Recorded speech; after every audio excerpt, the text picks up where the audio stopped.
I think he's right to say that there is the capacity at the moment, although it's very tight. The issue will be it's not just a question of the physical space that's available, it's a question of whether you've got the staff to manage the population. Well, some rioters have been arrested, charged and jailed within 72 hours of committing an offence this week. Well, as Nick Thomas Simmons touched on there, though, last month Sir Keir Starmer said the country already has too many prisoners and not enough space, and that the situation was shocking. So how is the system coping with a new wave of jailed offenders, and why does it take a crisis for those new spaces to suddenly appear? Let's get the thoughts now of Nick Hardwick, who is former Chief Inspector of Prisons and Chair of the Parole Board. Morning to you. Good morning. I did ask Nick Thomas Simmons just after 7 o'clock this morning how much space there is in prison right now. He didn't answer the question. I don't know, do we know that number? We know that last Friday, so before the riots, there were about 1,500 places spare. And there'll be figures published today to see what that'll tell us what's happened over the last week. So I think he's right to say that there is the capacity at the moment, although it's very tight. The issue will be it's not just a question of the physical space that's available, it's a question of whether you've got the staff to manage the population you're holding. So you can open a new prison block, make the space available, but bringing in the staff to run it is probably the hardest part of that. So is there a number that we get to where you start to worry, where, you know, the prison spaces get to where it becomes really very worrying? Well, I think it's pretty worrying now because, first of all, we don't know where those places are. So they've got to be in the right place and in the right type of prison. And I think that the real risk now is if something else were to happen that causes us to lose places or saw an increase in the population. So if there's a riot in a prison, for instance, that took a wing out, that would be a real problem. So it's kind of doable if we keep all our fingers and toes crossed and hope that nothing else goes wrong, but it's tight. So I would be worried. I think it's doable now, but it's so tight that I think it's worrying. And I think the government would say that. It's been like this for a long time. And people are right to be concerned about whether the situation can be sustained. I mean, we know that it's around 500 people, isn't it, just under, who've been arrested so far following the riots. We know that there is this early release scheme. Actually, reading in the Telegraph today, it says that many of those who've been jailed for less than 3 years as a result of the riots, ironically, could be released early under the Labour scheme to tackle overcrowding. I'm just wondering, if we cast our minds back to 2011, when there were the riots in London, how was the prison system able to cope? Was it a very different situation because there were more spaces? There was more capacity in the system, but it was difficult in 2011. That was when I was Chief Inspector of Prisons. I mean, it involved moving prisoners all around the country. So, you might have someone who's in court and sentenced in London, but the place that's available is up in a prison in the northeast. Well, that's where they had to be sent. So it was difficult, but there was more slack in the system then than there is now. And so I think it's really important they bring on those extra places quickly.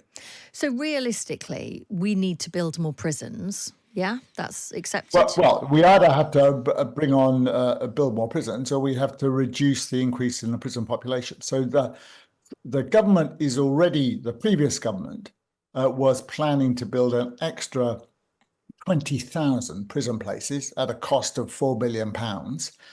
It seems like the Starmer government is going to do the same thing. That's the kind of thing they've been saying. But that takes time to happen, and that's to cope with big increases in the prison population that are projected because people are getting longer sentences. So on a purely basic level, it would be quicker to send fewer people to prison and release people early than it would be to build new prisons. Yeah.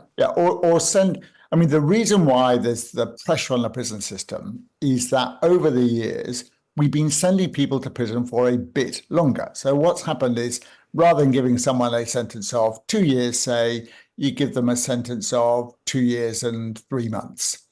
That doesn't sound very much. I don't think that has any extra deterrent effect. I don't think that's a particularly worse punishment. But if you add all of those small increases together, if you do that right across the prison population, then that's what creates the demand for the extra places.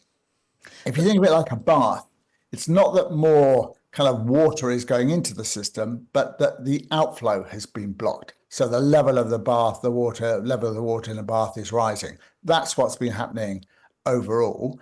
And that's why we're having to spend so much money building new places. But is it also not right that a lot of people are released when they've served, excuse me, half their sentence, unless obviously it's a very serious crime? That's for if you have a determinate sentence, i.e. like a fixed sentence. If the judge gives you, a 4-year sentence, you'll be released on license after 2 years, after half of it, and that's been the case for many years now. And so what the government is now planning to do is, rather than release you after you've done 50% of the sentence, they're saying they'll release you after you've done 40%. And do you think it's more effective to not send people to prison at all for lower level crimes and actually pay the money to either have rehabilitation in the community or some level of punishment within the community? Do you think that's better? I don't think it's either or. I mean, I think one of the things, and I think one of the quite interesting things that's come out of the riots is one of the things we know works is quick punishment. So the fact that the rioters have been dealt with very quickly does have a deterrent effect. If what happens to you, if you're a young man, you're pretty wild, you've committed an offence, but you then have to wait kind of 2 years before you get sentenced and before you serve any punishment, then that weakens the deterrent effect. We know that. We know that from our life experience. For punishment to be effective and have a deterrent effect, then it needs to be quick. That is what's happening with the riots, but it's not what happens generally because of delays in the system. And so I do think sometimes a short sentence can work, but not in the way that they're delivered at the moment. Really interesting to speak to you. Thank you for your time this morning.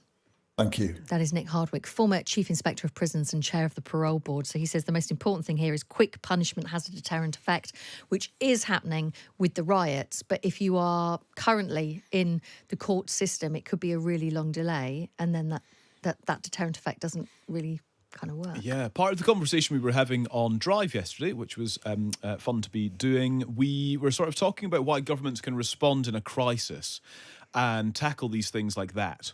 When creativity is needed, something needs achieved, squash the riots, get them in jail, get them in prison, job Get a COVID done. vaccine. Exactly. Yeah. The vaccine's the other good example. But why the long-term issues of society sort of go, maybe not unaddressed, but it certainly feels like slower progress, if there's any progress to report at all. So why is it government can get creative in a crisis, but it can't get creative in a long-term solutions? Is it money? Is it money? Is it that we could apply some of the principles of this thing to, for example, in justice, could we take people who are stealing your phone when you're walking down the street in the city, could they be dealt with in exactly the same way? Swift justice, name up in lights, social media support saying this person nicked a phone yesterday and now they're in prison. If you did that, would that suddenly act as a deterrent effect in a wider range of offences? Ian and you are on the same wavelength. Go on, Ian. Strange how when politically demanded, the legal profession and courts can act immediately, because of course we do know there's quite a backlog, don't we, from COVID? Exactly. So that's part of it. What is it about, without wishing to be too ridiculous, what is it about a crisis that makes a government capable of responding? Do you see what I mean? Alex says, surely there's a cheaper solution for prison building. Train the longer-term prisoners to be builders, plumbers, electricians, etc. Get them to build the new prisons, with the added benefit of them having a trade when they get released. If they participate, they should allow them to leave prison earlier. Here's Mark from Sussex. Straight off, I love this instant reaction. It's when you work around the civil service. For example, vaccines were due to a private equity experienced person being put in charge, not a senior civil servant. Innovation is not what the deadweight blob does, says Mark from Sussex. But that it's the right people in the right places can perhaps circumvent the bureaucracy and nonsense that gets in the way to actually achieve something.